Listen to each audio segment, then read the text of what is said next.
Okay, I think we'll get started. As people continue to trickle in, we will welcome them with open arms. But wanted to again say thanks to everybody for making the time to come out or stay in, as the case may be, to the first of the sort of open house, digital open house events that we're going to be having for the Merced River Trail project. My name is Mikey Goralnik. I work for the Mariposa County Planning Department, and I really appreciate everybody's time, and I'm looking forward to a productive and constructive conversation with you all. So just quickly, the sort of premise of this event is obviously to function as an open house where we can hear your ideas and your feedback and your input, and certainly answer any questions that you might have about the project. And this would certainly work a lot better if we were able to get together in person. But since we're not able to do that, we're going to do the best that we can with what we have. So right now everybody is muted just for expediency's sake. But later on in the presentation or the evening, the event, we'll unmute everybody and kind of there won't be any more formatting. It will just be, like I said, an open house where people can share their thoughts and ask questions, and again weigh in whatever way they'd like to. So that's the general overview. I should add also that it's loosely scheduled to go for 90 minutes, which is just kind of an arbitrary amount of time. This can go as long as we'd like it to, knowing, of course, that won't be the only opportunity, the only open house type event that we'll be having, and also that this won't be and isn't the only chance to weigh in and share feedback or input on the project overall. But again, we're planning on wrapping up at around 6. Certainly can be sooner if needed, but and it can go longer if folks would prefer it to as well. And yeah, again, we anticipate having more similar and hopefully in-person events in the near future. So again, this would be better if we could do it in person, and if it were in person, we'd be able to do it a little bit more informally. But since we're trying to, implement this open house over GoToMeeting, we've asked that folks turn their video cameras off so that we can have as much bandwidth as we can to operate the rest of the presentation for the event. Please do that. After I finish speaking, we're going to let members of the Merced River Trail Community Working Group respond or share some thoughts to some of the most I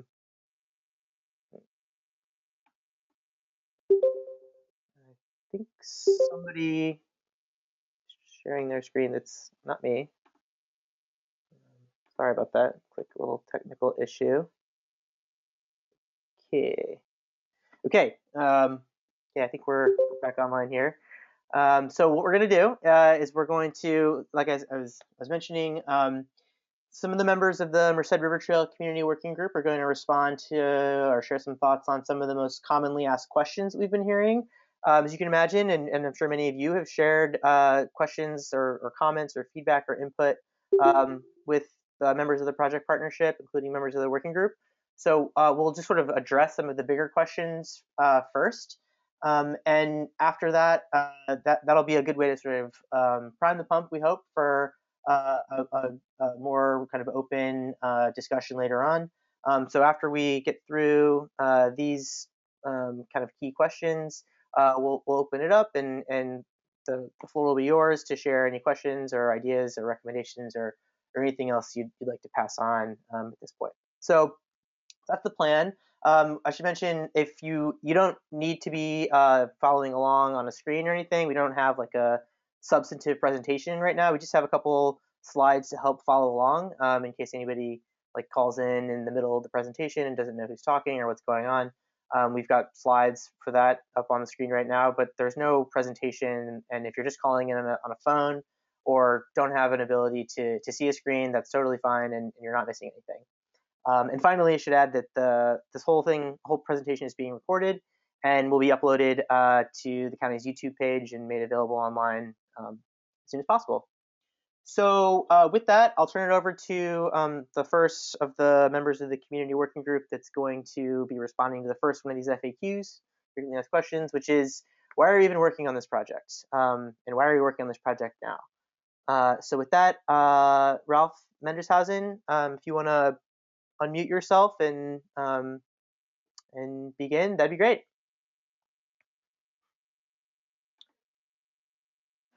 Or I can potentially unmute you. Are you there, Ralph? Yeah.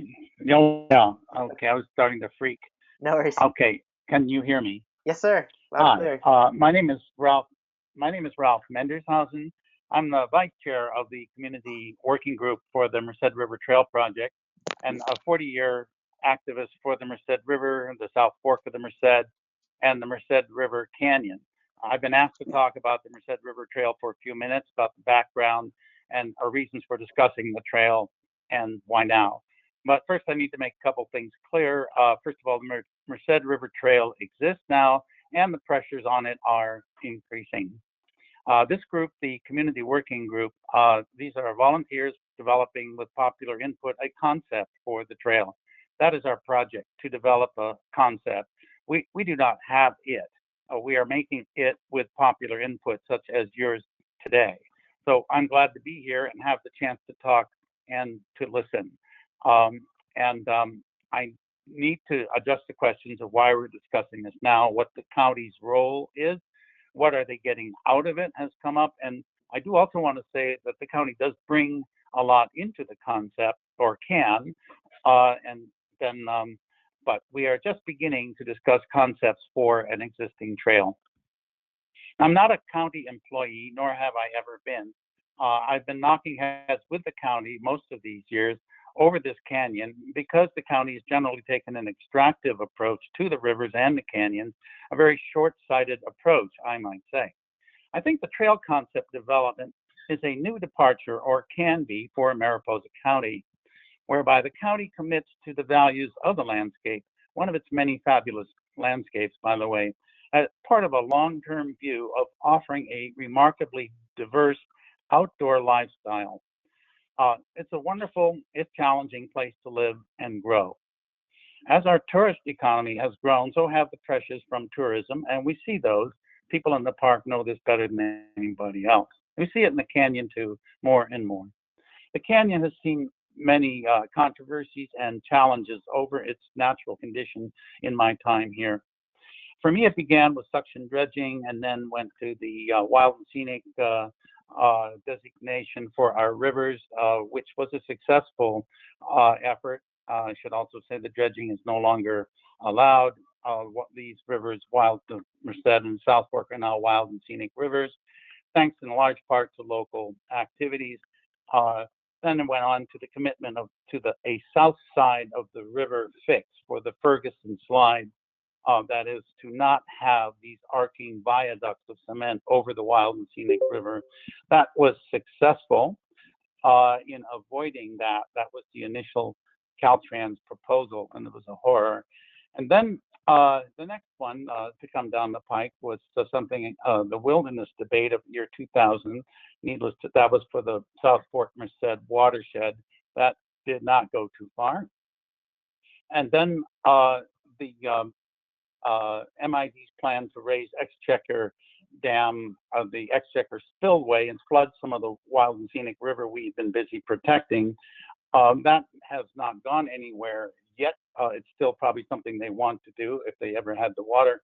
but it is so far so good on that one.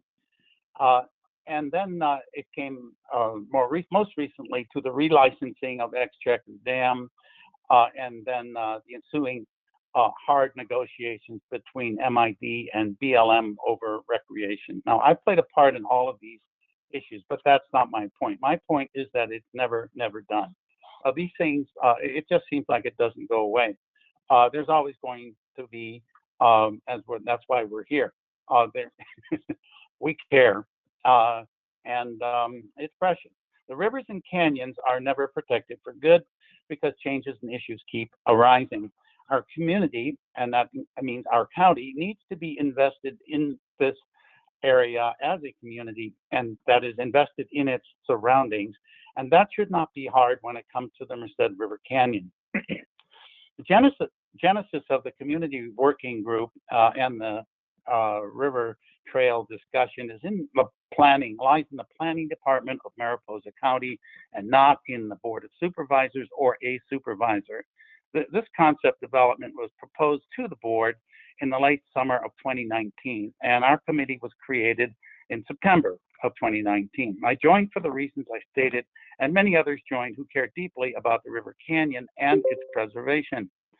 Planning staff brought this matter to the fore because of the recreation element of the general plan and because various plans, such as the bicycle plan, but several other plans existing, specifically mentioned the Merced River Trail. So this has been an aspect in that planning process in Mariposa County for a while.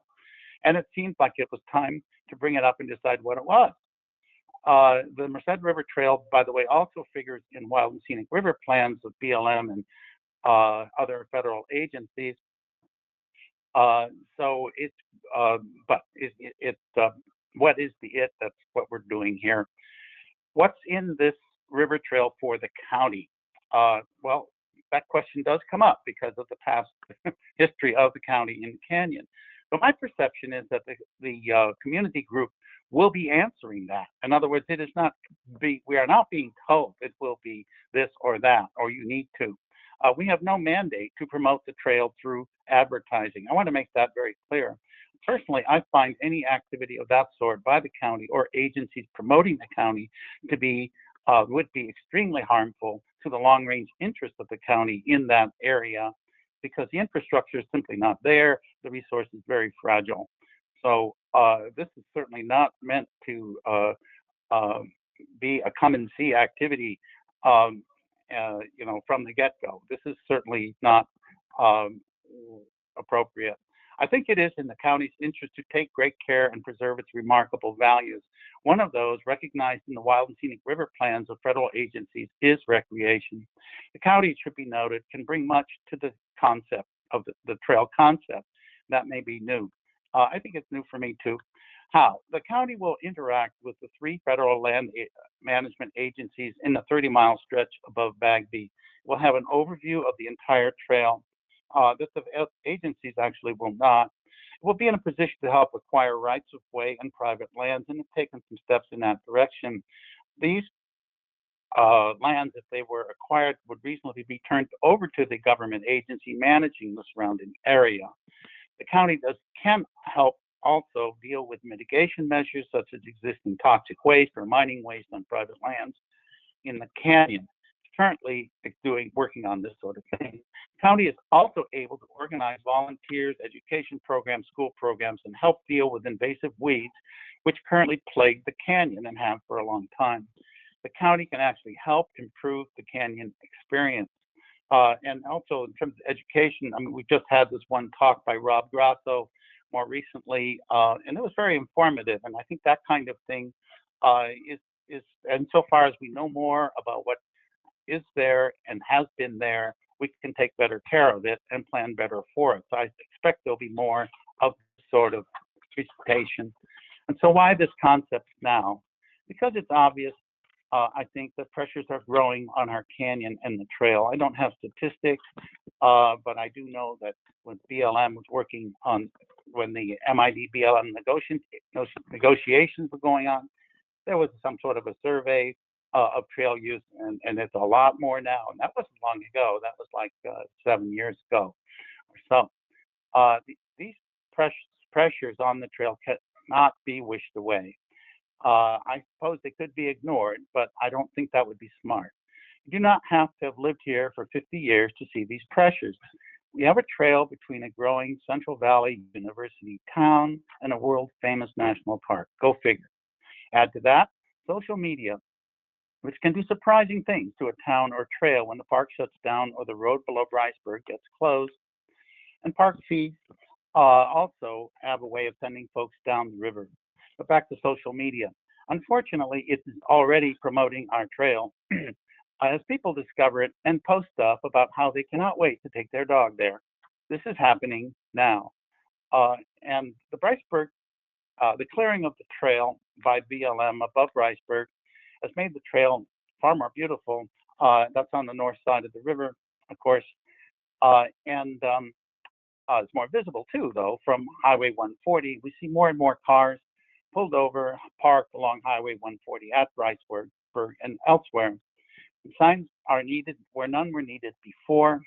There's no public information or education at present, but the uses are increasing in frequency and variety. My sense is that this is happening now, will continue, and should be addressed proactively because the resources are fragile. There are increasing law enforcement problems in and around the campgrounds below Bryceburg. And finally, the Bureau of Land Management, which in our area is really all about recreation. And thank goodness it's not about off-road vehicles and mining. It could have been, but not here. They do recreation, and it's wonderful. They have brought MID to recognize that the trail exists and to address recreation more broadly as a condition of the relicensing of Exchequer Dam. Now that affects the Bagby area, but also upstream. It's all connected. As I said, it never stops. The crowds to Yosemite are spilling into the canyon recreation now, especially when the park is jammed or closed. That happens more often. I think we all like the canyon the way it is right now. I sure do. Our job is to develop a concept that will allow sustainable recreation in the Merced River Canyon. Thanks a lot. I'm looking forward to your comments. And I think my email is in the chat. Yeah, I can put that in there. I'll put it in the email address for myself and all the community working group members who are discussing these FAQs tonight later on. Cool. So thanks so much, Ralph. And again, I don't not at all intending to limit the amount of questions or discussion. We're just saving as much time as we can at the very end for that. But if anybody does have any questions or comments that they'd like to share that they would like us to help address later on, feel free to use the chat box. But next, I think we'll move on to our next community working group member and our next FAQ, which is a question that maybe many of you have, is, so what exactly is involved in this project? Like, what is this plan? What is this project doing? And to answer that question, I'd like to pass it over to the former chair, current member of the community working group, Nick Ross Rudy, who's unmuted. Great. Take it away, Nick. Hi. Yeah. Everybody can hear me all right? Yeah, we can hear you. Hopefully. Okay. So, yeah, my name is Nick Ross Rudy. I think I probably know a lot of people on the call, but for those that don't know me, I grew up my entire life in El Portal, and currently live in El Portal and work for the Park Service. And I'll try to answer this question as best as I can. But Mikey, if you have any, if I get anything wrong, Mikey, just you can feel free to correct me at the end or interject. So first of all, what I want to let people know is that, from my understanding, this project is in a very relatively early stage of the plan. So what is being developed right now are the vision, the goals, and the actions. And the community working group hasn't actually really started on the actions yet. And the goals are still being drafted with input from the community.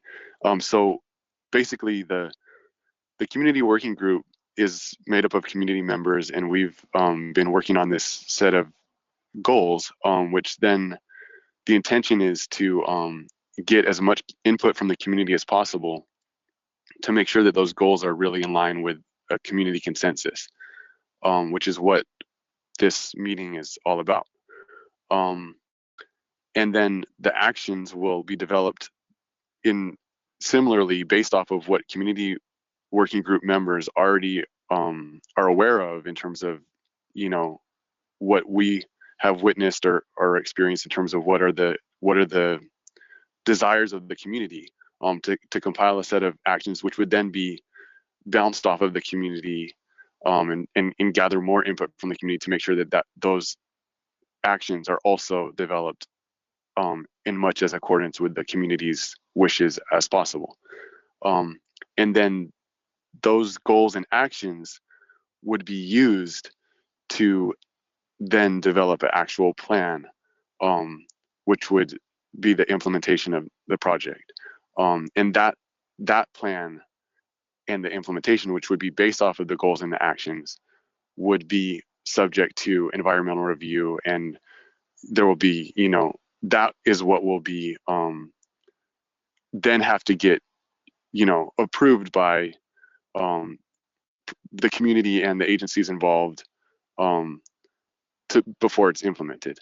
So I'm new to all of this type of you know, planning process. My background is as a trail worker, so this is a lot of it is new stuff to me, but that's my understanding of how this process is going. So to just break that down and you know, try to make it easier to understand, the intention of this project, in my understanding, is to be guided by the community's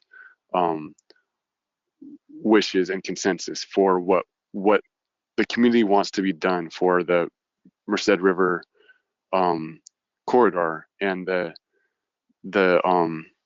old railroad grade. So the community working group is not intended to be the source of the guidance for this project, but rather the community working group should be making sure that the community has enough opportunities to give the input, and that community input would be the core source of guidance for this project. So all of that said, to answer the question, what exactly is involved in this project?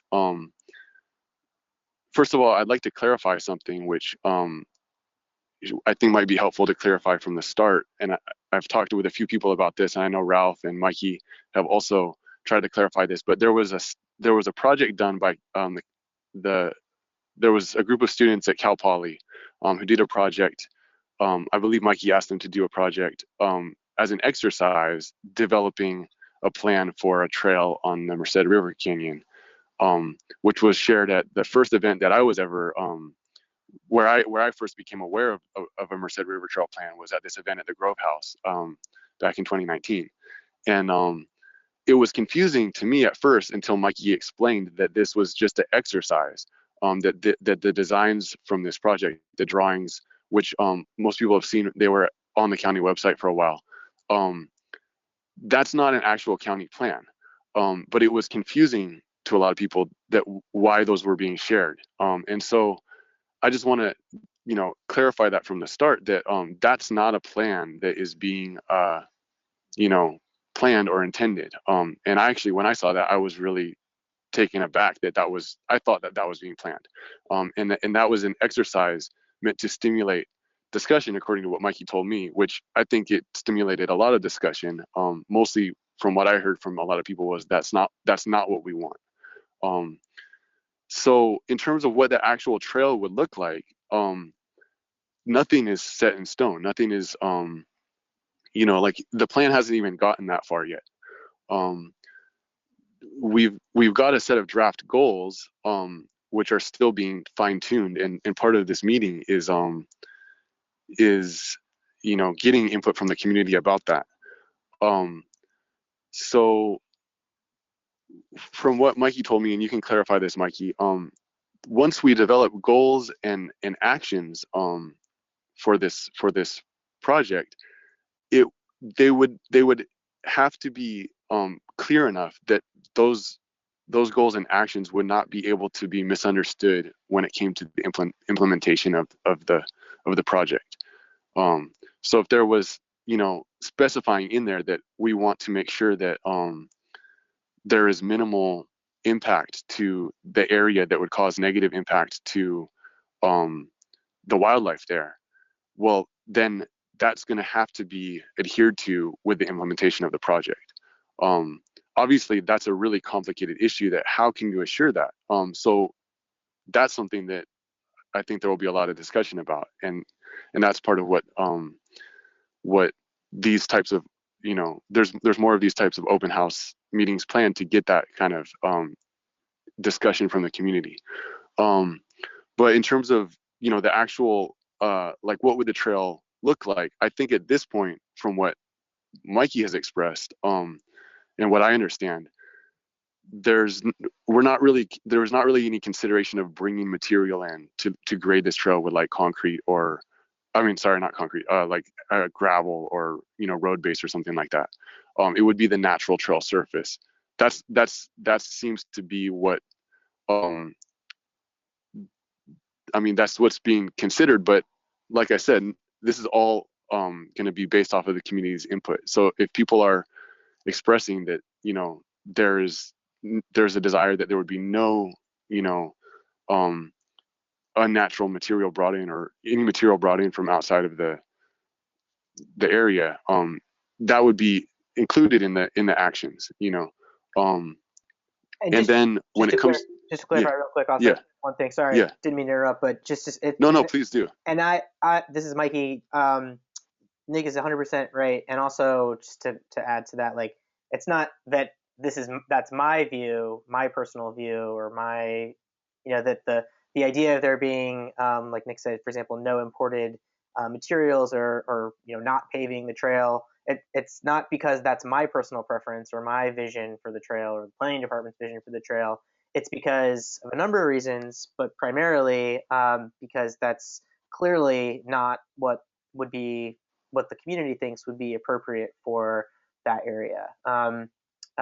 My personal views on the trail itself are totally beyond being somebody who pays taxes in Mariposa County. My personal views as a staff member are totally immaterial to what gets recommended in this document.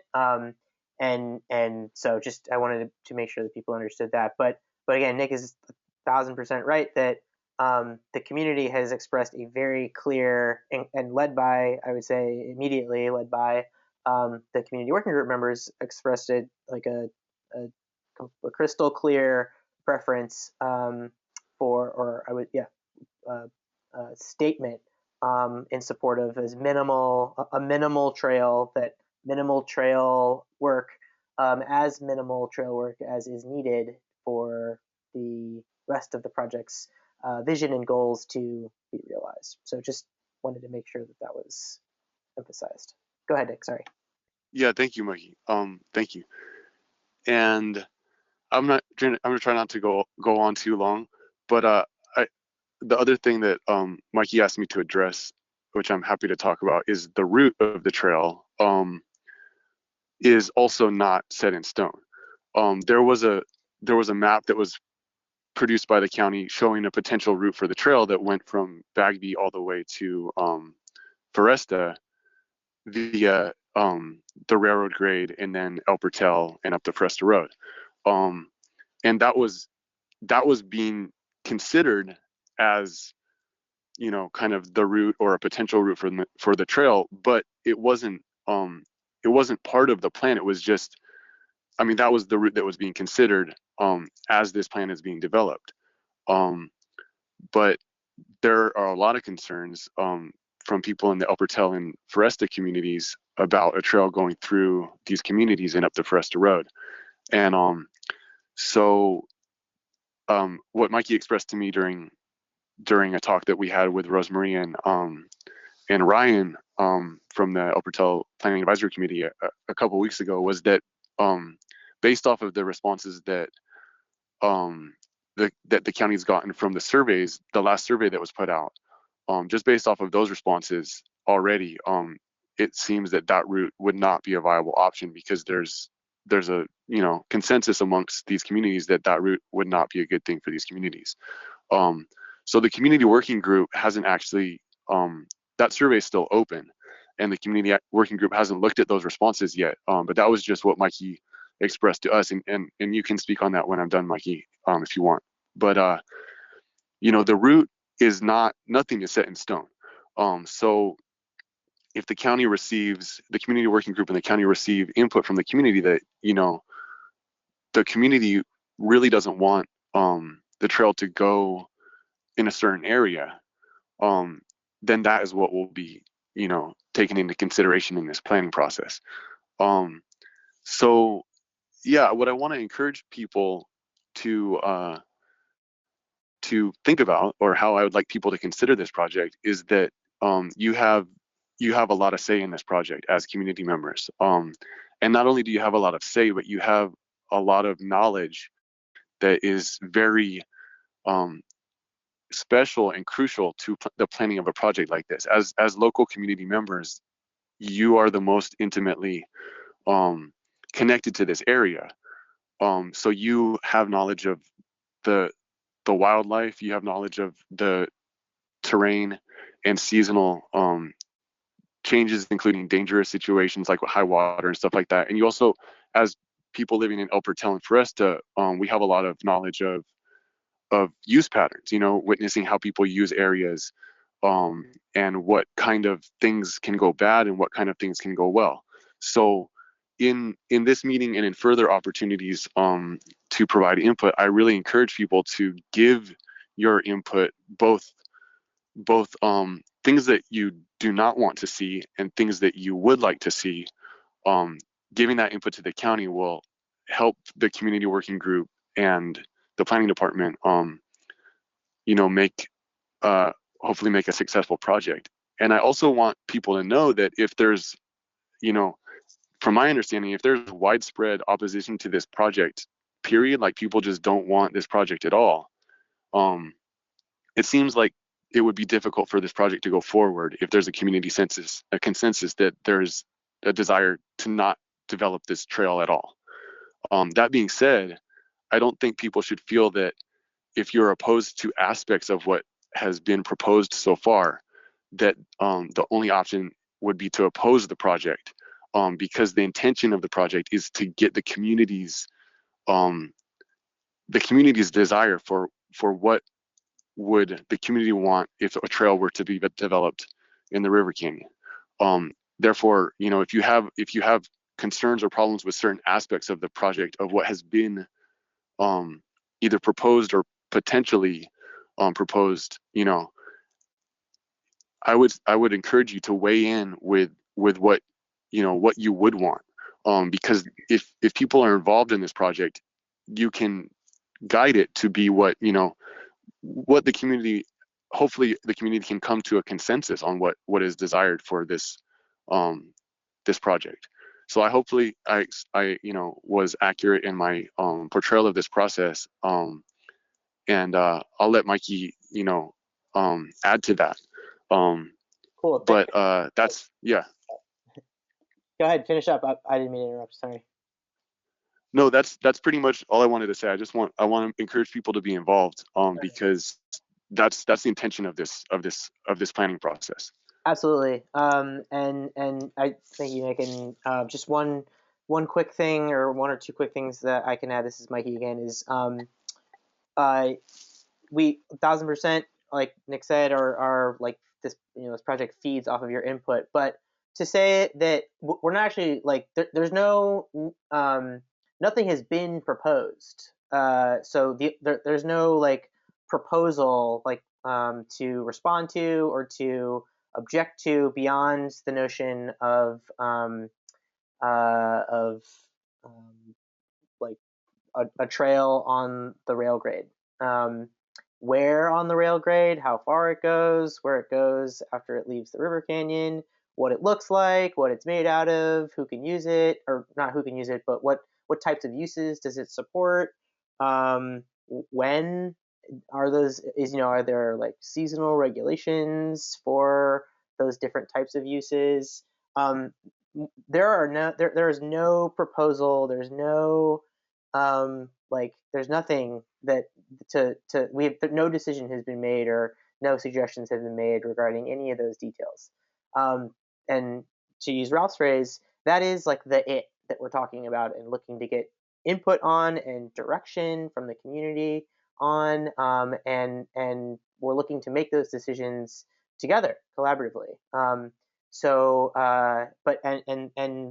like Nick mentioned, you know, for example, the topic of the route, the proposed the illustrated route was unpopular and was able to stimulate discussion and input and reaction from members of the community to the point where like that decision, the route itself has not been decided, but it's effectively been decided that the route won't go through the communities of El Portal or Foresta based on the input of the community members who have weighed in thus far.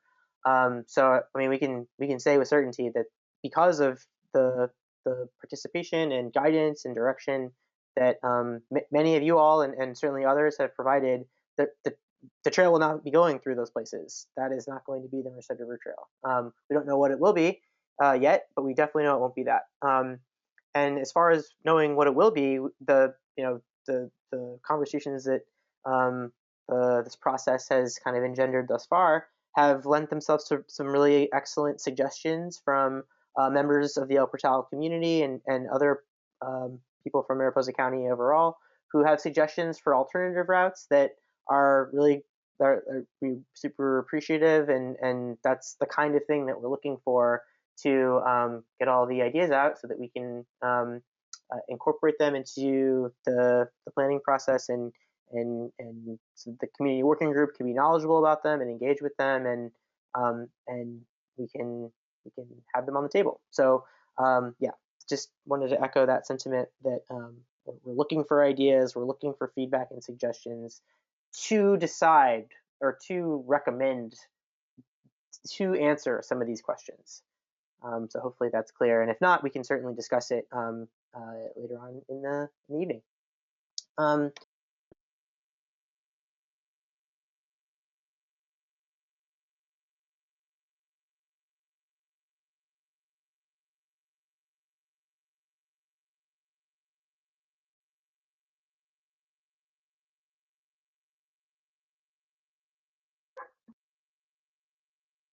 Hello, Mikey. Can you hear me? Yep. Hello? Loud and clear. Okay, sorry. The dog started barking just as you finished your sentence, so I apologize to everyone. Thank you all for being here. We really appreciate you taking time to come participate in this conversation.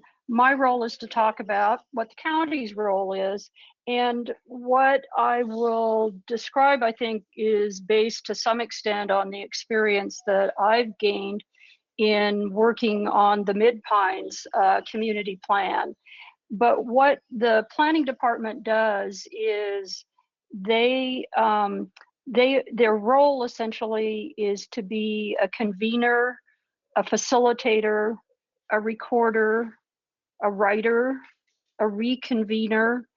And once the community, broadly speaking, has agreed on what the vision is, then that's recorded and it's developed into a concept plan, and then that's turned over to the technical reviews. As I think Nick pointed out, at some point this will have to go through CEQA and NEPA and so on, but we're pretty far from that right now. So how we got into this conversation, Ralph and Nick have talked about that to a fair extent, so I'll be pretty brief. But from my perspective, since my husband and I got here, whatever that was, 12 or 13 years ago, folks we've talked about have talked about the Merced River Trail and the potential to maybe make it a bit better. And better was never really defined. But the role of the county is to, as I said, to convene community meetings, solicit input, and write that down. And so we have, the planning department has completed a number of plans, like the general plan, the bicycle and pedestrian transportation plan, the regional transportation plan, the economic vitality strategy. And many of these plans point in one way or another to the Merced River plan. So in April of 2018, actually, the planning department, Sarah Williams, presented an item to the Board of Supervisors for discussion and direction to the department regarding planning work for the Merced River Trail between Bagby and Yosemite National Park. And the purpose of that was to find out whether the Board of Supervisors was comfortable with the planning department allocating resources to county resources to playing the role that they do play, which again is to convene, facilitate, record, and that then establishes the county policy that yes, we will expend those resources.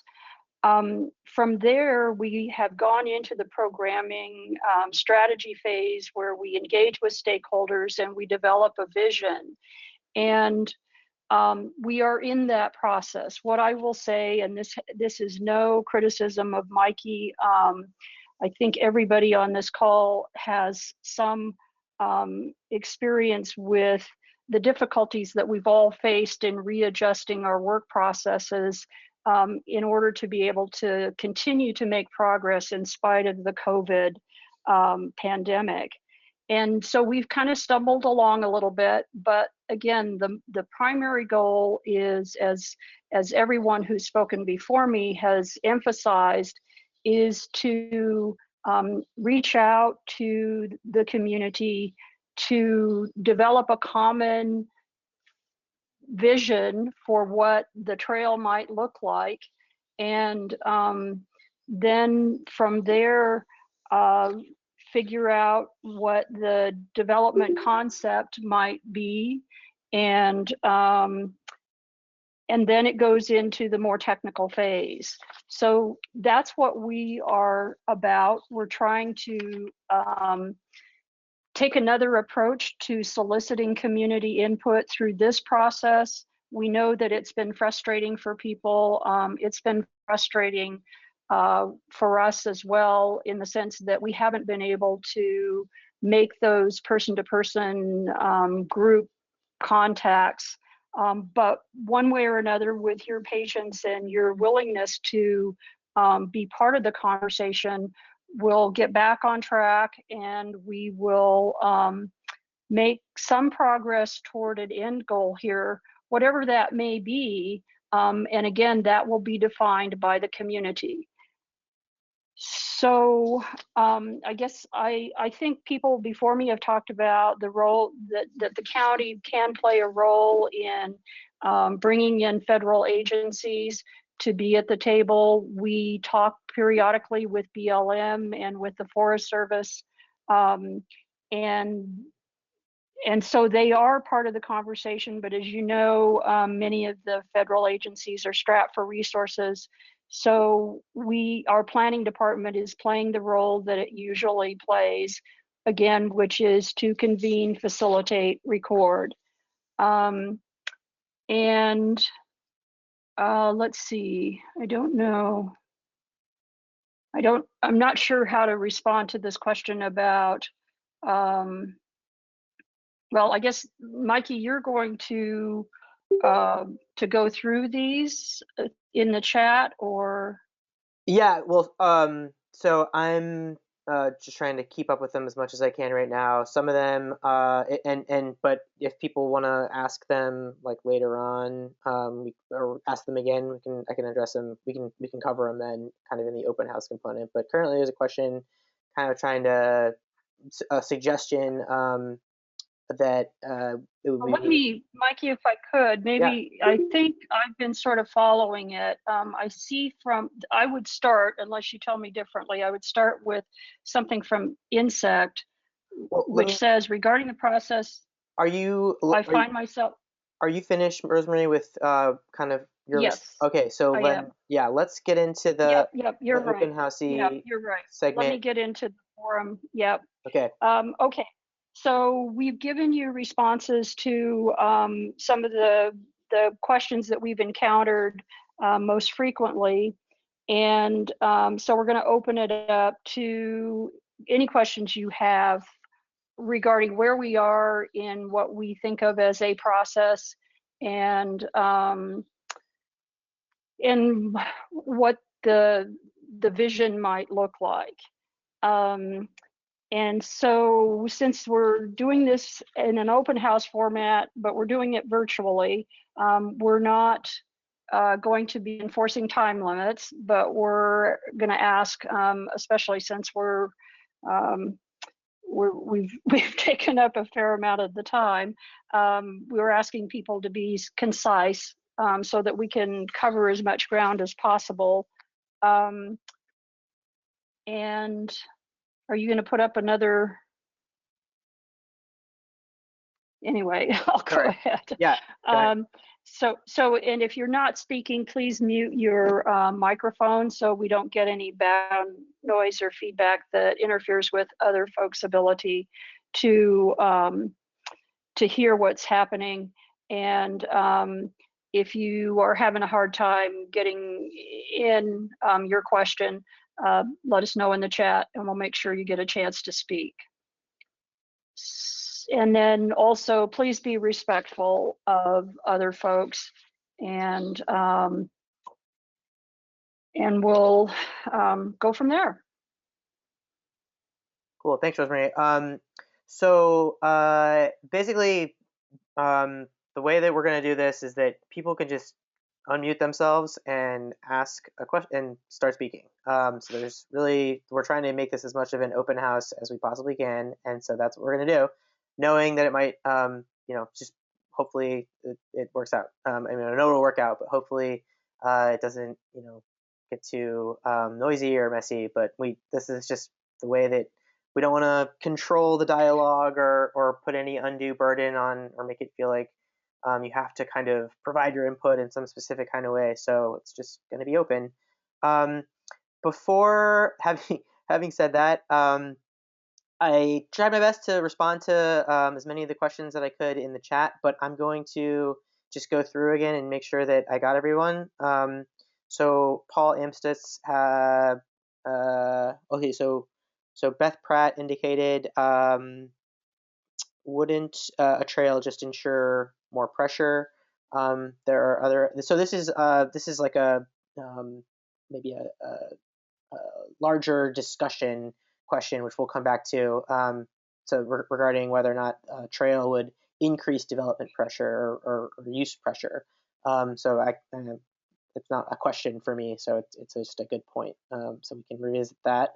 As far as just sort of the questions that I can respond to, though, thank you, Paul Amstutz, for volunteering to remove the Cal Poly content from the Alpha Child Post Office.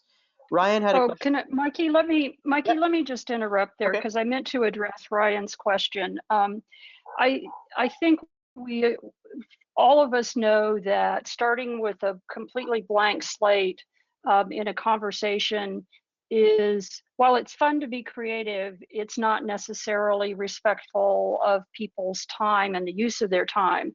So what has happened again, going back to the Mid-Pines community plan,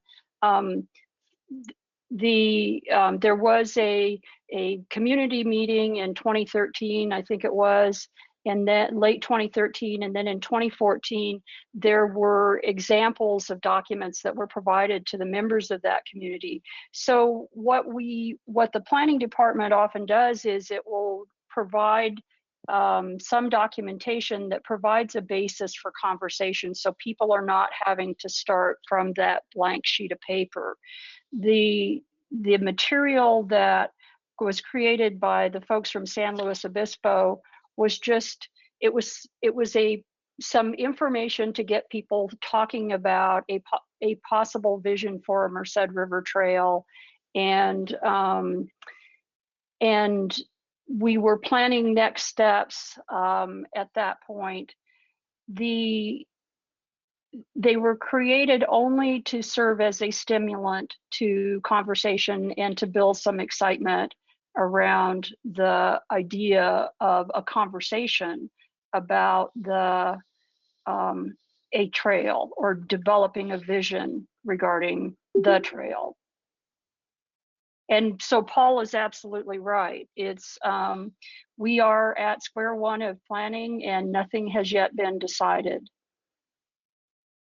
Cool. Thank you, Rosemary. And we can certainly talk more about that later or in a moment if folks want to. There's a couple questions in here that I can quickly hopefully quickly address regarding the difference between the type of project that we're working on now with and kind of a more rigorous technical environmental compliance CEQA NEPA style plan. So many of you may be familiar with CEQA or certainly NEPA from your careers working in federal land management, and that is like absolutely a direction, like that's something that will have to happen at some point. Once our community has expressed a clear vision, or we've developed consensus around what the community recommends and would like to proceed with, at that point we'll pivot to this more rigorous technical planning environmental compliance process, which will unfold in similar to the way, well, exactly as Insect has laid out here. With it will have legal status. There will be like official periods of public comment that will be provided to an agency, and the meat and potatoes of the like technical planning effort will take place.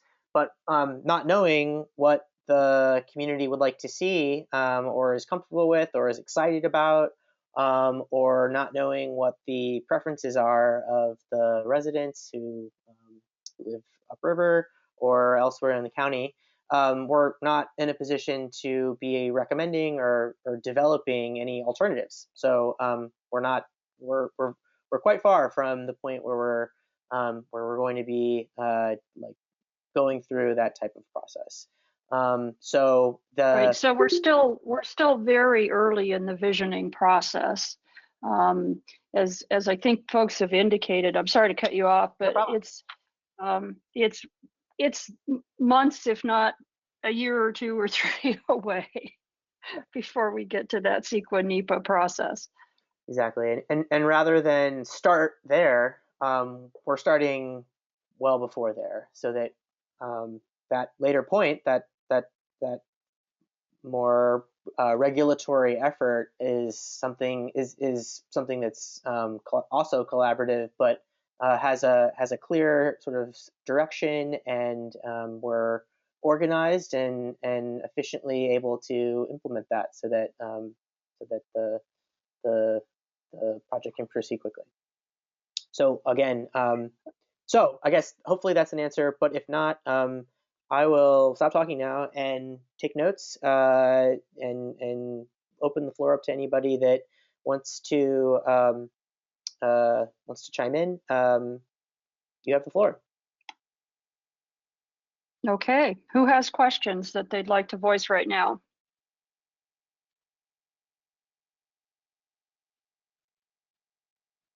Don't be shy. Oh, I'm sorry. There was a question in the chat, Rosemary, that I meant to get to from Harrison Forester about the replacement or repair of the bridges on Foresta Road. what role Yeah, does? so if I could respond to, that, Ryan and I've talked about that, and I've talked with members of the El Portal Planning Advisory Committee, and some of the folks, I sent it to the Foresta um, Association as well. The county assigned a contract with an engineering firm that's going to develop a concept that would likely be acceptable to Caltrans for restoration of some form of bridges across those two that were destroyed in the El Portal fire. So one of the items on my to-do list is to ensure that that engineering firm, as well as our public works folks and potentially folks from Caltrans, are available to meet with members of the El Portal, Foresta, and Incline communities to lay out what options exist with respect to the design and construction of those repaired bridges. So that, I hope, will occur this month, and we'll have a better idea again of what the options are and how those repaired bridges could fit into whatever the vision finally is. So hopefully that answers the question, Harrison. So other questions then? This is Nick. I actually have a question about that that same issue, Rosemary. Yep. So, I mean, it sounds like we'll be learning more soon, but are those bridges going to be intended for like pedestrian bike use only, or are they looking at for vehicle traffic, or are they looking at what would need to be done for the various types of options? Does that make sense?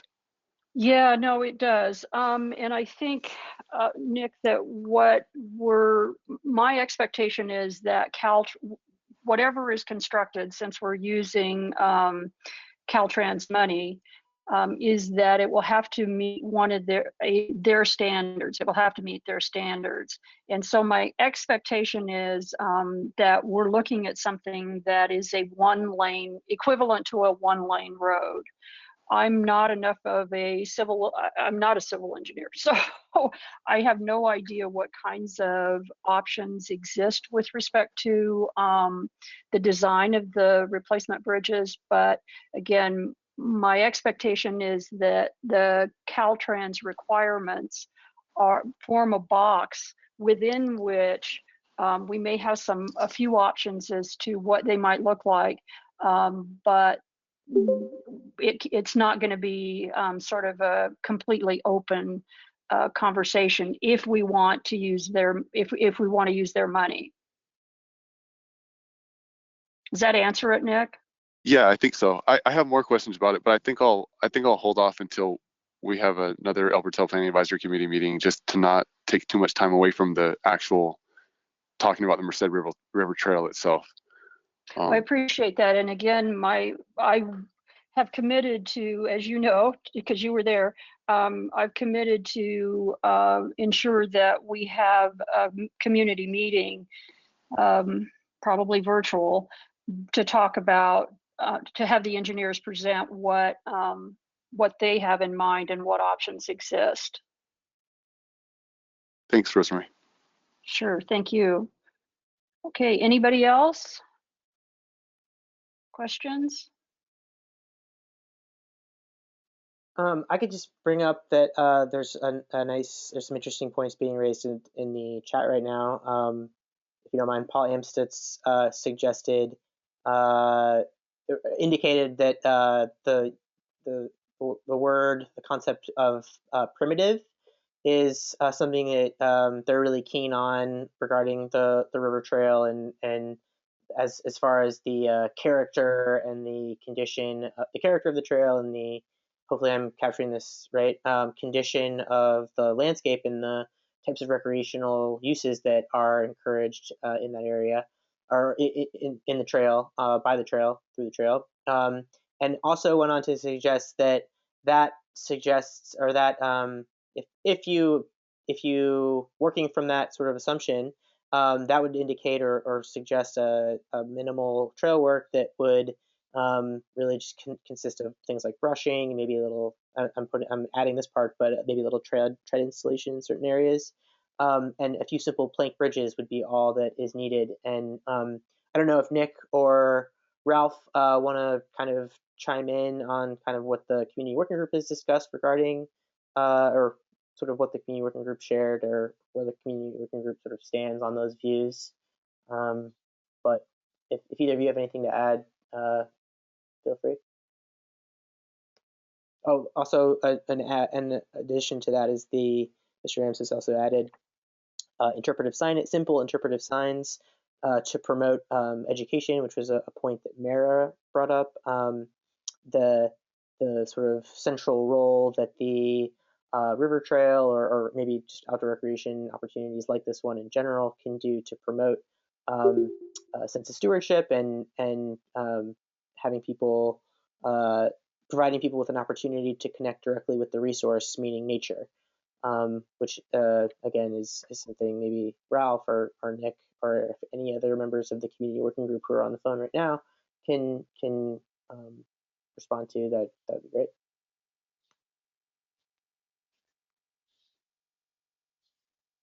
I'll respond just to say that this is Nick. I fully would not want to see anything else on the railroad grade besides like what I would think of as a very low key primitive single track trail. And I think other members of the working group have a similar vision. And I think I still personally don't I don't know if we've really gotten the wording right or gotten to that in terms of including that in. I think that, I don't know, that might be something that would be developed in the actions part of the plan, in terms of how to make sure that that is clear, that that's what is intended with this project. But I think in terms of a general sense within the working group, that's what I sense is what is being striven for. One question that I do have, and maybe you can address this, Mikey, because I'm still not fully clear on this, is the concept of having bikes on the trail. I've heard you express that because it's Forest Service, if it's gonna be a trail developed on Forest Service land, it has to be a multi-use trail. In other words, Forest Service, all their trails are multi-use unless it's in a wilderness area. And so I'm curious about how strict that that kind of rule is, and if there are if there's a community consensus that the community wants to limit bikes or exclude bikes on certain sections of this trail, is there a way to work with Forest Service on that issue? And the reason I ask is because I think that that's an issue that has come up in terms of wildlife protection. So if you have thoughts on that, Mikey, or you have any knowledge about what would be is there any avenue to pursue something other than a multi-use trail? Yeah. I don't think there's any avenue to pursue anything other than a multi-use trail, but there absolutely is, like what you described. This is the place to be. This is a place. This is a great place to be talking about the types of seasonal or spatial use restrictions, like no bikes between here and here this time of year, to correspond with. I'm just making this up, but if this was a priority, if I could see something like this being a priority because it's come up many times or a couple of times with some stakeholders. So something like Rob Grasso mentioned, saying that this area, which is really popular or really well traveled for newts at certain times of year, you have to walk your bike here, and we use signage or there are many different tactics that we could pursue to implement a regulation like that, and those are things like you said, Nick, that would definitely be if something like that were to be indicated by the community as a project goal. Those are things that we would explore at the next phase of the project when we're looking at specific project actions. So that's my, and additionally, there is absolutely an opportunity, and I think we can all agree, or at least so far, there's been consensus on this, that the trail can be enforced as a non-motorized trail, which again is something that we're like legally empowered to do, and if the last 8 months of conversations have been any indicator, there's there's basically, I would say there's consensus at this point around this being a non-motorized trail. So I don't know if that's helpful, but hopefully, Mikey, if I could just interject here, I think part of what folks have touched on, but I just would like to remind everyone at this juncture, is that what we are contemplating is subject to, as I think you all know, legal and regulatory limitations, because it's protected by the Wild and Scenic Rivers Act, but also and for other reasons, but also it is to some extent what is possible is constrained by the management plans that BLM and the Forest Service, and obviously further upriver, the Park Service have put in place regarding management of the outstandingly remarkable values of the river in their respective areas. And for example, BLM has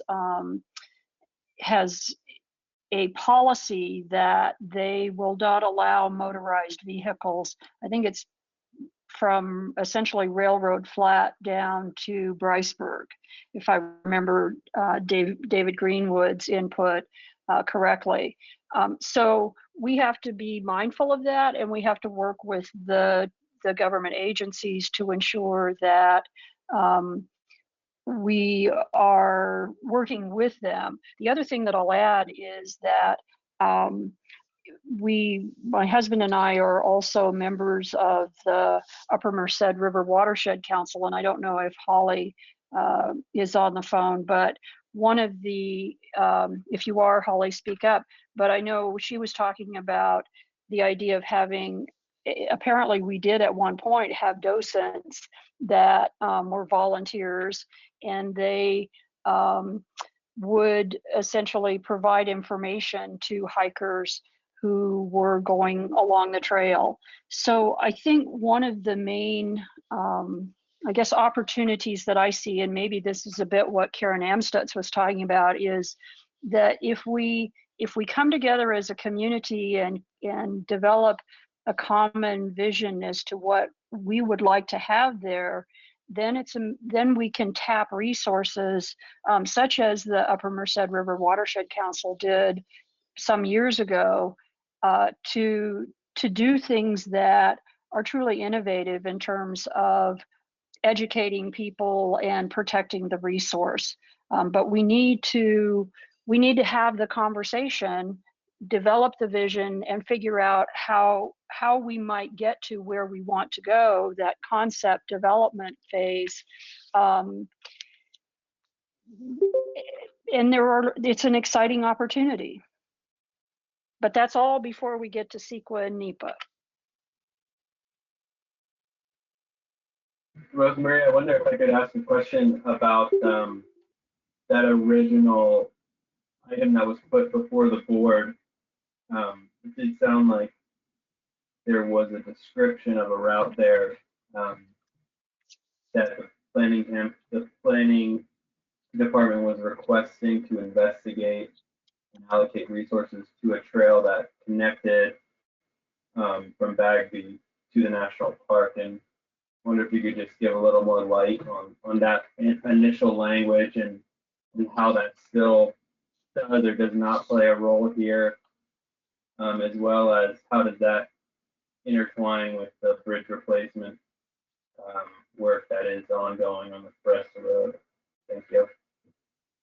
Okay, Ryan, I have to say I didn't follow that entirely. What I can say is that the item that came before the board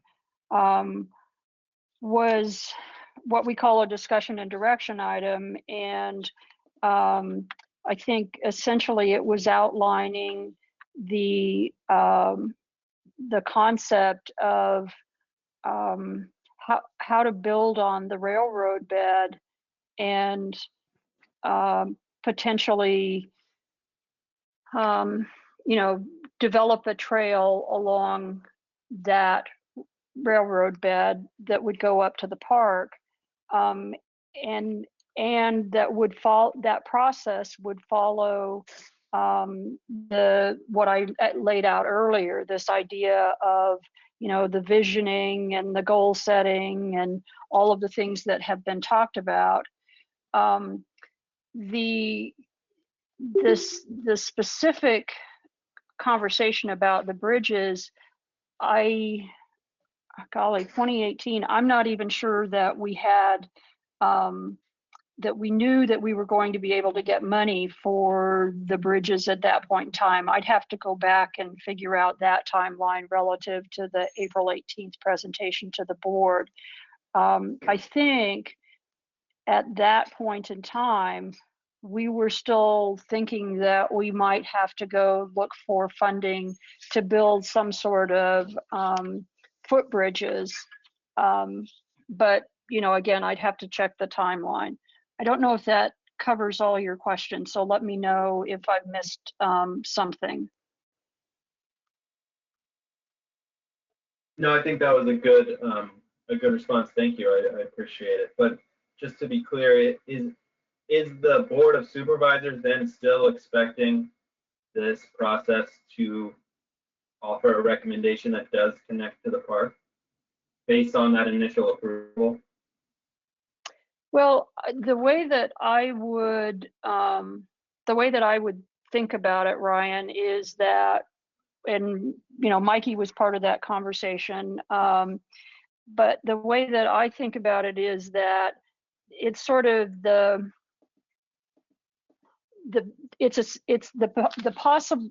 maximum length, I guess, would be that 17 miles, but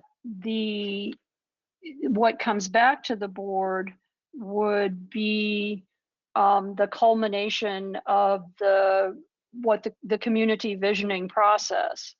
And if the community visioning process says no way, no how is it going to go beyond Foresta Road, or Foresta, I'm sorry, then that's something obviously the board the Board of Supervisors has to be sensitive to. I hope that we, by the end of this process, as others have indicated, I'm hoping that we can come to some sort of consensus that that defines those boundaries. Right now, all that the Board of Supervisors has done is to say, yeah, we recognize that there are many members of the community that are interested in having a conversation about a Merced River Trail, and we are granting the planning department authority to go out and have those conversations. Does that help? Yeah, that's a great clarification. Thank you. And I will just say one last thing. Hopefully, it comes across a little more positive. Is that I agree with Ralph that there are many issues to be addressed and things that can be identified that are beneficial through a process like this. And I think that this meeting is a good step in that direction. So I do want to thank you and Ralph and Mikey and Nick and everyone else for having a productive conversation. So thank you. Well, it's It really is a good conversation. I mean, I have to say, it's, as I said earlier, it was frustrating, I think, on our side as well. I know it was on my side that, you know, we couldn't sit down as we do in Mid Pines or in El Portal for our El Portal Planning Advisory Committee meetings and just have everybody in the same room and draw pictures, put stuff up on, you know, pieces of paper that we put on the walls and all that. It's an abnormal process, but we're here and we're talking, and that's certainly the immediate goal. This is Mikey. I would just like to pick up on this and maybe ask a couple follow-up questions about, so it sounds like Ryan, your question, and Harrison has a question, similar question, and Paul is asking some good related questions about this connection with Yosemite, and is it necessary for the trail to connect to Yosemite? And I guess, you know, I'm curious just if anybody feels comfortable sharing your thoughts on, like, would you want it to? Do you have, like, setting aside at this point, I'm just curious if people like the idea of there being a trail that, you know, in theory, not knowing what the route is or where else it would go on the way, or, you know, just conceptually, if the river trail, if this trail, you know, had a connection into Yosemite, would that be desirable? And you don't have to answer now or anything. I'm just maybe it's rhetorical, but something to consider, because again, we don't have a route. So if that's something that people feel really strongly about or are also curious about, that's certainly something that we can discuss at another time or over email or some other way. Mikey, may I chime in on that? Of course. One of the goals this is Ralph Mendershausen. One of the goals that the community working group did write up was about interconnectivity of the trail with others. So there is a place in the goals where people can address exactly this issue. It did seem that this was the interconnectivity was a lot to regional trails was a reasonable goal. And but people should address that if that is indeed a major concern, positive or negative.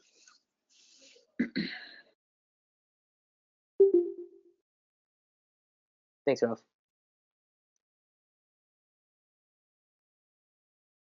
Okay. Other questions? I'd like to Shirley. I'd like to Yeah, respond to a few of Beth's comments. First of all, Beth, I want to say thank you for your presentation on the 28th. I wasn't able to attend like during the presentation, but I watched the first half of it last night and hope to finish watching it soon. And I really appreciate the perspective that you offer. And I think in regard to the most sensitive species that I think we are all trying to keep healthy and protected. I think that, you know, I would hope that this process will take into consideration, just as, you know, Mikey has expressed that based on the comments that the community working group, well, we haven't seen the surveys yet, but Mikey's, I think, been able to see some of the surveys and received emails. And based on an overwhelming majority of comments from people in the Upper Town Foresta communities that have expressed concerns in not wanting the trail to go through El Portal and Foresta, that that will be taken into consideration into the planning of the route of the trail and not going through those communities. I would hope that, and as a community working group member, I would like to use my, you know, participation to make sure as much as possible that the route of the trail is also not going to negatively impact wildlife in the area. And so without knowing exactly what that's going to look like, I agree with your question or your response at the beginning in your text comment, Beth, of if we're trying to address increased use around Bryceburg and other areas of the Lower Canyon, is a fully connected trail the right way to address that? And I think that's great question, and a fully connected trail to me seems like probably not, if that's going to have the impact of bringing more people into an area that isn't currently being impacted. So if there's an area of increased impact already, how can we mitigate that without then bringing more impact into another area that isn't seeing that increased use already, if that makes sense. So I would hope, and I believe that this community working group, through this process of community engagement and the community working group kind of trying to find that consensus and establish that in the plan that we're working with, the goals and actions, that will reflect that, and that we could find a route or a plan for this trail that will adequately address that. So hopefully that makes sense. Yeah, I appreciate that, Nick. I think what I want to re-emphasize at this point is that we are very, very interested in community input, and the wording of the vision statement, certainly the wording of the goals, we're still soliciting input. We want your input. It may be that we haven't sufficiently, or the members of the committee, I'll say, since I'm only ex officio, haven't thought through as carefully as you might, given your areas of expertise, whether the wording in those goals truly reflect the objectives that you have and that I think Nick is saying he has, and I think a lot of other members of the community do. So that's part of this iterative process that we really want to engage in with all of you to ensure that we get it right.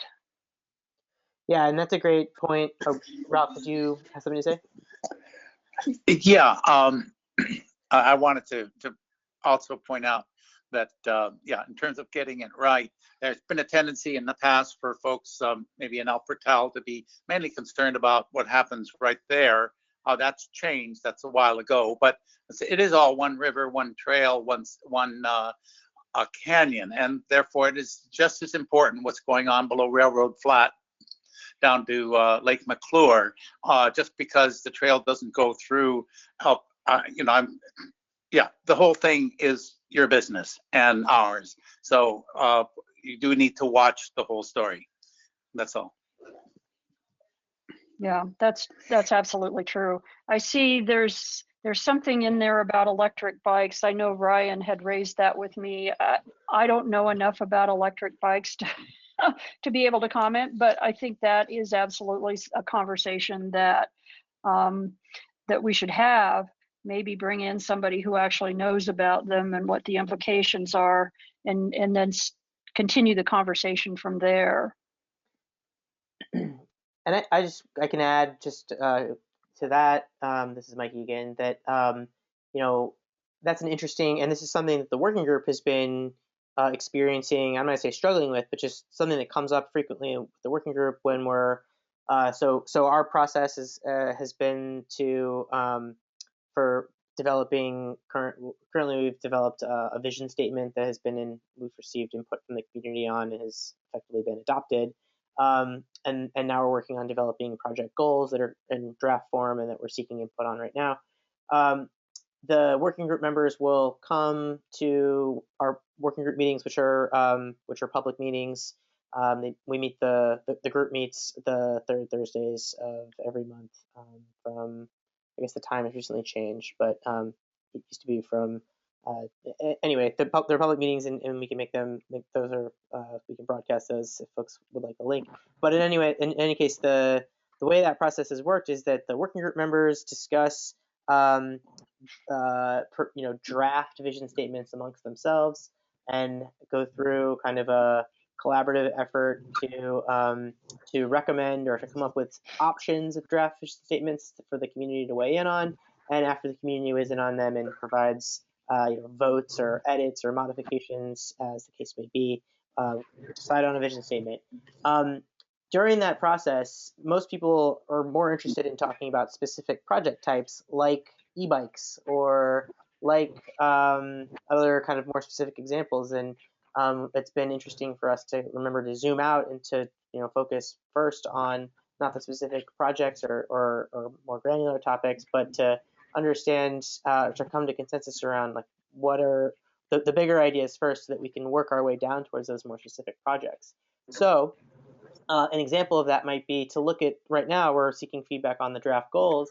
If e-bike regulation, and I guess this is an example because it was in the chat group, but if a similar topic is what you're most passionate about or most interested in, and think is the most sort of among the most relevant goals for the project, or most topics for the project, and there are draft goals that really don't line up or don't suggest the type of project that you're interested in, then you would vote against that goal. Or likewise, if there are goals that really do support, again, just to use this as an example, prohibiting the use of e-bikes on the trail, and if that's your key issue or one of your key issues or something that's important to you, you might support goals that that lend themselves to that type of action or that type of regulation. So that's just a kind of a microcosm of, or just a hopefully a representation of what the process is like and how we're getting to the point where we realize that, okay, if we want to, a topic like e-bikes, an issue like e-bikes, or signage, or some other key considerations where you most care about, then you can express that through the goals.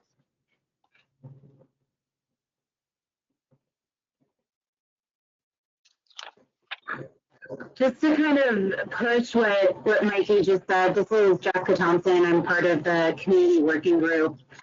Is that all of this, and we discussed throughout, this is about community input, and especially during this challenging time for social interaction, it really is up to us as community members to get that input. Like, please send these surveys to your friends, to anyone you think might be interested within your social networks, within your working community, anybody that can reply to these surveys. While we're not legally beholden like the CEQA or NEPA process for community input, we catalog them. We look at them in detail. We put them in spreadsheets. We like really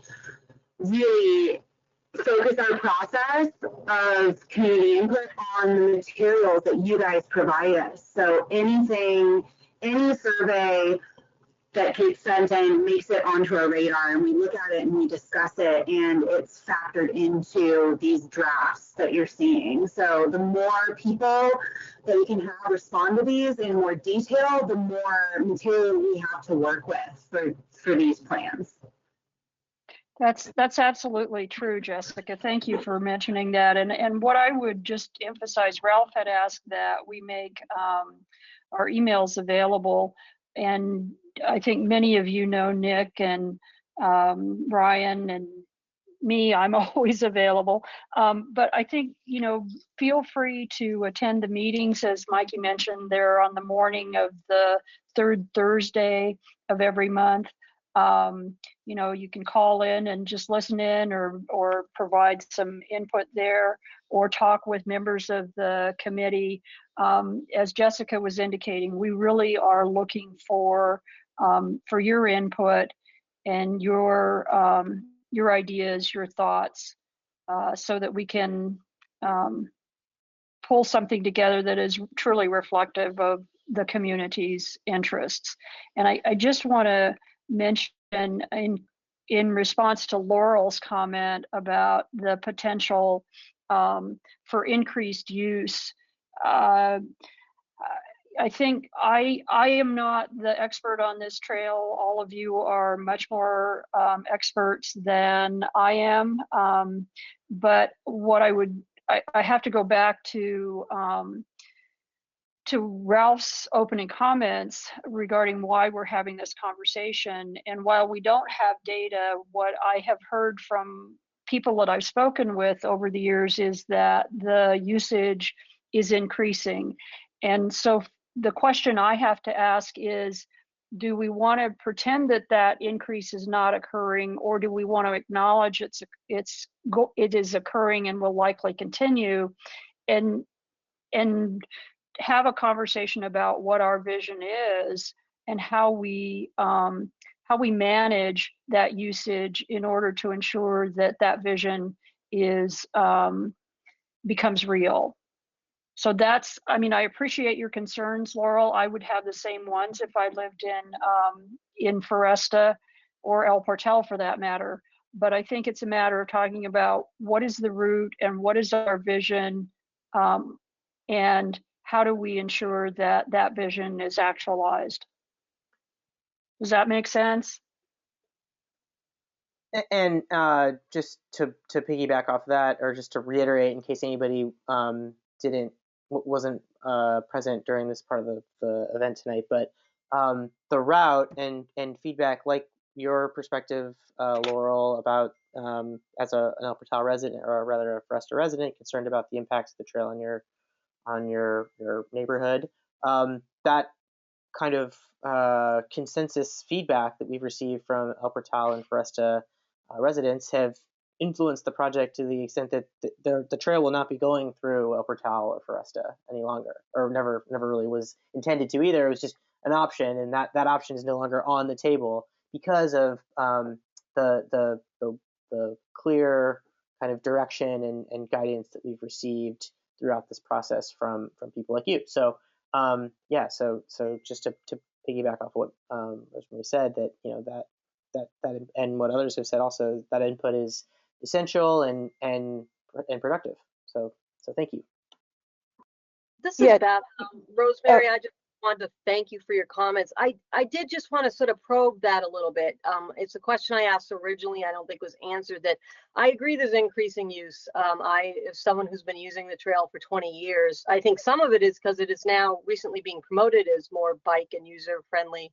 But I guess where I just keep getting lost is how is creating a multi-use trail and increasing access going to solve that? And I think that I would love if this group got together and got creative about how to address increasing use without promoting more of it. And I think we have so many cautionary trails of, once you start putting a map up of hike or bike to Yosemite, of the place is going to get destroyed. So I guess that's where I just would love, I think there's a lot of creative people on here. Why solve increasing use with more use? Well, Beth, oh, sorry, I was just gonna, this is Laurel. I was just gonna second that, and I think our strong reaction, or the community, the Foresta community's strong reaction was based on that idea that we felt there would be a focus on these new areas of exploration, that somehow it would get out more with either advertising or promotion, or I think everyone's right that the idea of a new visitor center in El Portal scared a bunch of us, and maybe made us overreact. Now that I listen to you, I think there's some wonderful things we can do to mitigate some of the concerns that we have. But I really agree with you, Beth, that if we can help find a way to not advertise these areas, that not in the biggest sense of advertising, but in the smaller sense of making them more known to social media and more known to even the commercial activities that are around here. That road's already been pointed out by a number of commercial endeavors of a great place to go see the waterfalls, and I think we have to make people aware of what some of the consequences of that might be. And I would be very happy to work on a group that maybe can look at some of those ways to mitigate some of those concerns if that comes up. So I'll volunteer for that. But thank you all for thinking about this, and I think a good way to try to find a beneficial items instead of just opposing the negative items. Thank you for that, Laurel. I really appreciate it. I and Beth for clarifying. You guys know more about this trail than I do. Everybody, I think, on this call does. What I would say is, I guess my question in response to what you said, Beth, is I don't know where we are creating a trail. I mean, my impression for the most part is that we have, you know, that we're starting out with the railroad bed, which has existed for a long, long time. I guess what you're talking about is any extensions that might occur. And since those haven't been defined, I don't know exactly how to respond. And so that becomes part of the conversation. I think the other, you know, the part of the conversation that's necessary to develop the vision. Also, I guess the thing that worries me, and again, you folks are more sensitive to this, you're more tuned into it, but I'm aware of the I guess article, I'll call it, or the blog of the person who wrote about the Merced River Trail, and it was published in the Sierra Sun Star, Sierra News Online, actually. And so I think my concern is we can't control that type of advertising, I guess, if you want to call it that. So we know that as people use it, there will be increased interest in it. And again, I think it gets back to the point that Ralph made early on, and that is, okay, we know that there is going to be more interest. How do we move that interest out of, I see this comment from Lisa Kahn, how do we move it out of the El Portal area so that it's going around that community and around Foresta, if in fact that is the route that is included in the vision, and then how do we mitigate the impacts of people that we know will come to experience the you know, that area and the nature that's associated with it, and how do we educate them, as so many have mentioned, to really appreciate and respect that our vision as to what that trail should be.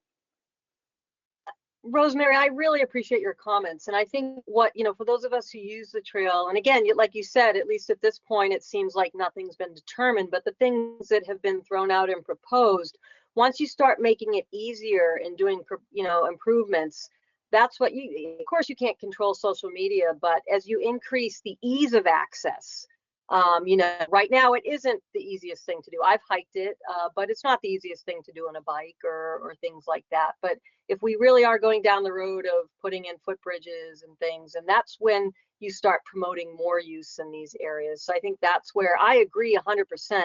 I mean, I think the educational ideas that have been proposed here, the stewardship ideas are great. But listen, I mean, even just this committee putting out that map of, you know, hey, a connected trail, you think that didn't, you know, promote some people to use it? I think, you know, just being careful about how we talk about it and how we use it is going to go a long way too. But I agree, we want to solve this. I just feel like if we keep talking about the Merced River Trail from, you know, Bagby to Yosemite before we've even completed the visioning process, you know, we're sort of creating the problem more that we want to solve. And I just want to, you know, just want to get past that.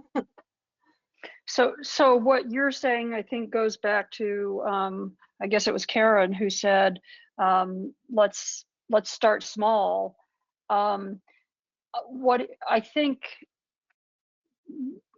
that's a good place to start. What I don't know is what that means from the standpoint of, you know, the planning process, but that's obviously something we can explore. I was just going to say, this is Laurel. I was just going to agree with Beth that I think the more that we talk about it, and this whole concept of this 60-mile trail, I've heard people even talk about that as such a wonderful or as a great opportunity to increase long distance hikers to the area.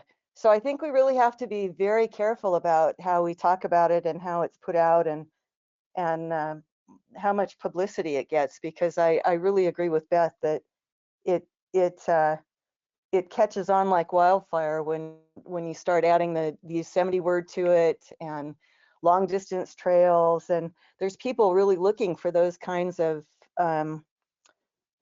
hits when they search for adventures now. So I think that was one of the things that particularly scared us, is that's the last thing we need, is a trail into Yosemite, a back door and from the park. When the park's been closed, we saw considerable use of the Foresta Road, of people that were coming in the back door, and I'm not sure that that's really what the park wants. I haven't heard, and it's a question I would have for Mikey or whoever, is has the park weighed in on this? What's the park's perspective on particularly the Foresta, the El Portal de Foresta piece, which is park on both ends and forest in the middle? So just again, I know I'm maybe belaboring this, but there is no El Portal to Foresta segment any longer. The trail won't go through there. Okay. But Yay. yeah. So I can't be. I'm sorry if I like sound like a broken record, but I really just want to emphasize that Right. that's not the case. So tell all your Okay. neighbors Well, that that's great. Thank their you. input is very important, and we appreciate that you shared that, and we hear you. But I will say that we're, so you can imagine that our partnership, the working group in the county, and other folks are working really closely with our agency partners, and how challenging that might be, given that there are 3 different agencies, and one of those agencies has 2 different units involved in the River Canyon. So it's been an interesting, to say the least, coordinative process. But certainly the Park Service is it's a part of these conversations at the table, and from a transportation and recreation standpoint, like aware of what we're working on, and able to provide feedback and direction, and I think when we get to a point where we're further along, when our local effort is further along, we'll be better able to get more substantive collaboration. Not like it has been substantive thus far, but more kind of concrete and decisive input and collaboration from our federal partners. Great. Thank you for that. Okay. This Have is we? No, go I'd ahead. like to just make a comment. This is Nick. And I just kind of want to, I guess, just, I've been hearing from multiple people, and these are things that I think about a lot myself. I think that something that will be a crucial part of this process as we go forward is looking at that fine balance between how a trail can positively or negatively impact an area. That's obviously what this whole conversation is about. But just for example, you have backcountry areas with no trails. Some of those areas are then not really visited because there's no perception of access. Then you have other areas where a trail actually helps keep people from disturbing sensitive areas, because it guides them around on a less sensitive path. And so I think that that's really kind of the core of what this is what we're looking at. So I just wanted to kind of share that that's what I'm hearing, and that's what I've also been thinking about, because I think as we move forward, it'll be that'll be kind of a main thing that we're trying to figure out, is how can we how can we make something that will have a positive impact and foresee and mitigate and prevent the potential negative impacts when it comes to the route, especially. Is there a way that we can, I mean, as I'm just listening to this conversation, I'm thinking like the input was given about the El Portal Foresta area, and so Mikey has expressed that the input that was already given was enough to make that no longer a viable option for the route. And so it makes me think about other areas of the canyon that there are wildlife concerns. I think that we'll have to look at the possibility of, you know, excluding certain areas from a trail corridor. And is there a way to, by, you know, if you can guide people towards an area that is less sensitive, that's one way of minimizing impact on a more sensitive area. So I just wanted to kind of, this is me processing what I've been hearing and kind of reflecting it back. So hopefully that makes sense. Thank you for that, Nick.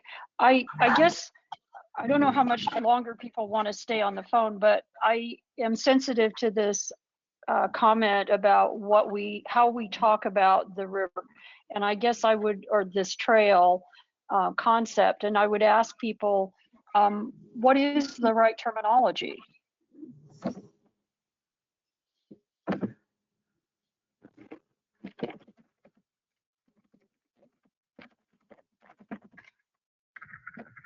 Any thoughts?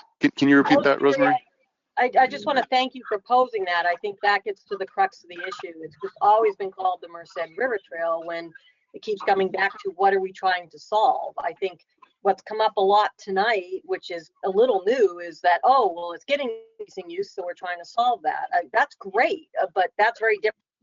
Really connected Merced River Trail. So words are important, as you know. So thank you for asking that, Rosemary. I think it is important to maybe rename it, or, you know, what are we trying to achieve? Okay, so I'm sorry, you cut out a little bit there. So you're saying don't call it the Merced River Trail, or did you have? Yeah, I'm sorry I cut out. It's our, you know, fun internet up here. I think that is the thing out of the gate that, you know, it was a little tough to, what are we trying to achieve, as opposed to calling it the Merced River Trail out of the gate was kind of a predisposed outcome. If we are trying to, and I heard a lot more than I have in the past, mitigate against increasing use, which I think is a great goal. I think, you know, I agree that it's coming. I just think, you know, we also can make it worse. If that's a goal, or if, you know, we're looking at education or stewardship, or I think calling the project something else. Words are powerful, and you know, it really does connotate a vision that perhaps the community hadn't agreed on and still hasn't agreed on yet. If that's really not the intent. Right, right. Well, I would ask all of you to think about the right terminology. What is the right reference? I mean, coming out of private industry, when new products were being developed, they were always called one thing, and then there was the actual product name when it was introduced, right? Because you didn't want your competition to know that you were had a new product in the pipeline.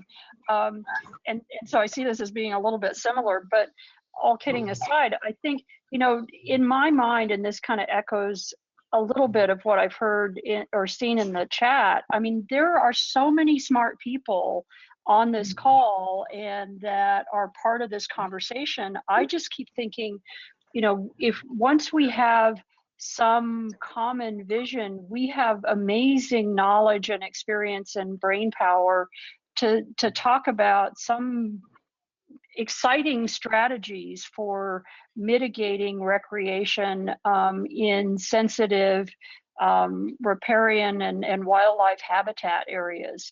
I just think it could be wonderful. But you guys need to think about what the right phrase is to describe whatever it is we might develop a vision for. And referencing again our draft goals that we're currently soliciting input for, there is space after every draft goal for any, it's open suggestions. It's not just yes or no. You can write in all sorts of feedback, including terminology or wording, because words are powerful. So if there's if you like the goal, but there's a better way to word it that's more sensitive to, you know, the issues that you're sensitive to, those are all options for feedback. We want that feedback. And so please use your goal survey. Okay, thank you, Jessica. I had a little trouble hearing you. Hopefully other people were more fortunate. But I do think I heard the word goals, and so I think I would encourage everybody to take a look at those goals and see what what you think of that wording as in conjunction with thinking about what do we actually call this project or this vision that we're trying to develop.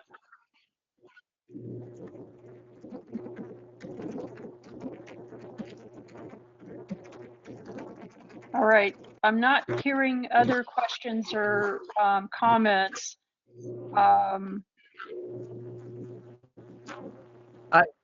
Rosemary, can you hear me? This is Paul. Yep. Hey, Paul.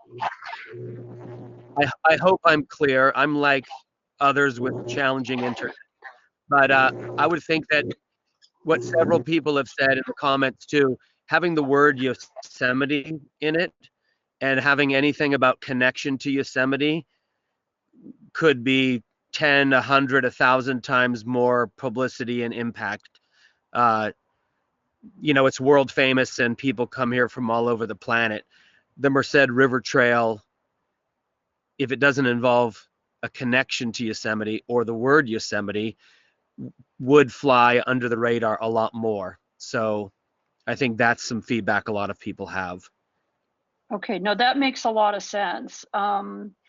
And I think it's fairly easy to eliminate references to Yosemite and just but we're okay with the Merced River Trail, right? As a phrase? Well, it depends on who you talk to. I mean, I appreciate that people up in El Portal are concerned about their area, but for those of us in other regions, the Merced River Trail, even if it's not connected to Yosemite, can have implications. So I don't know what the name is. I would just love it to be renamed until we actually determine a trail is what the community wants. Okay, well, I will leave it up to you. What I'm thinking of is that I remember when my husband Steve was involved in developing a new product, the under the radar name was Uchari, which in Japanese means some sort of wrestler. So, and then it became, I've forgotten what that particular product was, but so we can call it whatever people want. But I do agree with Beth that we need to be clear about the problem we're trying to solve.